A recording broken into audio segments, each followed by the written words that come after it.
देखिए, बनारस में जो घटनाक्रम हुआ है, वहाँ पर दिन दहाड़े एक 18 वर्षीय इंटरमीडिएट स्कूल के क्लास के एक बच्चे को उसी के विद्यालय के परिसर में उसी विद्यालय के संचालक लाइसेंसी बंदूक से, रिवॉल्वर से कनपटी व गोली सटा करके उसको वहाँ पर मार देते हैं। और सबसे अहम बात ये है कि ये सवाल है कानून व्यवस्था पर, सामाजिक व्यवस्था पर और सरकार पर। 22 तारीख की घटना है और आज हम 28 अप्रैल में बैठे हुए हैं। 6 से 7 दिन का वक्त हो गया है और जो इस पूरे प्रकरण में दिन दहाड़े विद्यालय परिसर में हुई एक बच्चे की जो हत्या होती है, उसमें जो सबसे बड़ा अपराधी है, जिसके कैंपस में कांड हुआ है, उसको अभी तक पुलिस छू भी नहीं पाई है। इसलिए नहीं छू पाई है क्योंकि जो वाराणसी के जो सांसद हैं श्री नरेंद्र मोदी जी, उनका निकटतम व्यक्ति है वो, उसका इतना रसूख है कि पुलिस बैकफुट पे है।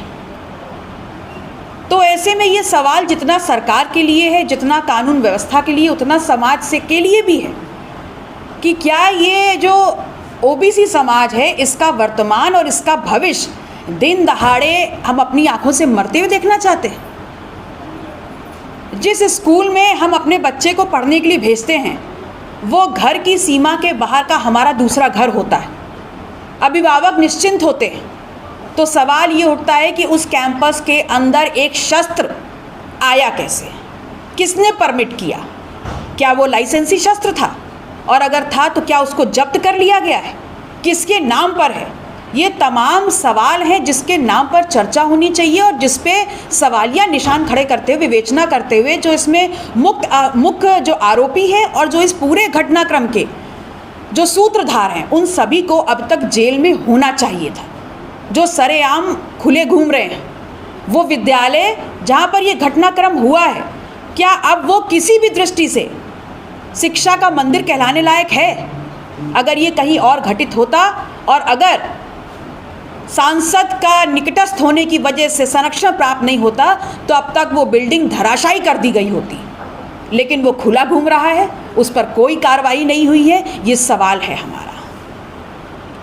मैम, पुलिस का कहना है कि आपने उनके साथ मिसबिहेव किया, कि आप लोगों के लोगों ने मिसबिहेव किया उनके साथ। देखिए, साफ साफ बोलिए ना,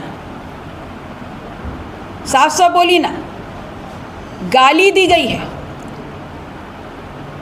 हमको, भद्दी भद्दी जाति सूचक गालियां दी गई हैं, माँ बहन की गालियां दी गई हैं। मैंने दिन रात की मेहनत करने के बाद ये डिग्री डॉक्टरेट की हासिल की है, और जब समाज के लिए न्याय मांगने के लिए हम उतरते हैं वहाँ पर, तो तपती धूप